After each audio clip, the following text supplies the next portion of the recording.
हर भारतीय गांव के अंदर एक पहलवान नाम का इंसान जरूर होता है। अच्छा। जिसकी जवानी के इतने बड़े बड़े किस्से होते हैं कि अगर अंडरटेकर और जॉन सीना सुन ले तो इसके हाथ पांव दबाने लग जाए। अगर आप इससे पूछोगे कि चच्चा आप अपनी जवानी की खुराक के बारे में बताओ, अपनी दिनचर्या के बारे में बताओ, तो ये इसकी भैंस की आंख इतनी लंबी लंबी खींचेगा कि हम 4 बजे उठ जाते थे और 4 बजे उठने के बाद में 200 दंड 500 बैठक लगाने के बाद 5 लीटर दूध 20 अंडे 12 केले दलिया चना चोकर गुड़ और आधा किलो बादाम चबा लिया करते थे।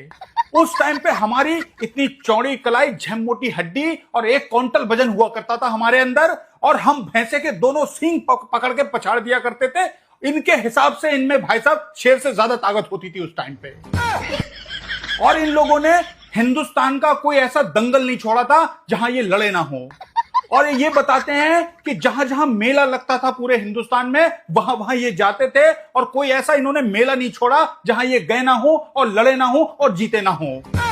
और इनके उस्तादों ने इनको एक ऐसा दांव जरूर बताया होता है जो कि इनके उस्ताद ने उनके अपने बेटे को भी नहीं बताया होता है, जो दांव इनको बताया होता है। और इसका एक परम शत्रु जरूर होता है जो कि आसपास के गांवों का पहलवान होता है। उसका और इसका कई बार मुकाबला हुआ होता है। और ये एक बात और बताता है, क्या कहता है कि फलाना जो नामची पहलवान का आपने नाम सुना होगा उसको कई बार मैंने हराया।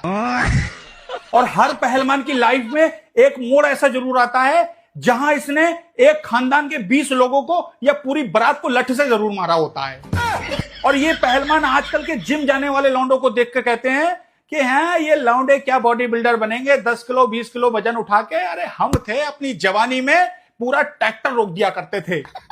और इन हवाबाज पहलवानों से आप एक बात पूछोगे कि चचा आपने पहलवानी क्यों छोड़ दी, तो सारे ये हवाबाज पहलवान एक ही बात बताएंगे कि मैंने कसम खाई थी कि जिस दिन मैं दंगल में हार जाऊंगा उसी दिन मैं पहलवानी छोड़ दूंगा।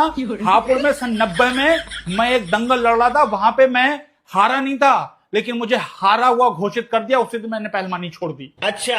और एक ना एक पहलवान आपको एक किस्सा और सुनाएगा, क्या कि एक बार हमारा खेत जोत रहा था, तो दोनों बैल हमारे खेत जोत रहे थे, अचानक से एक बैल बीमार पड़ गया।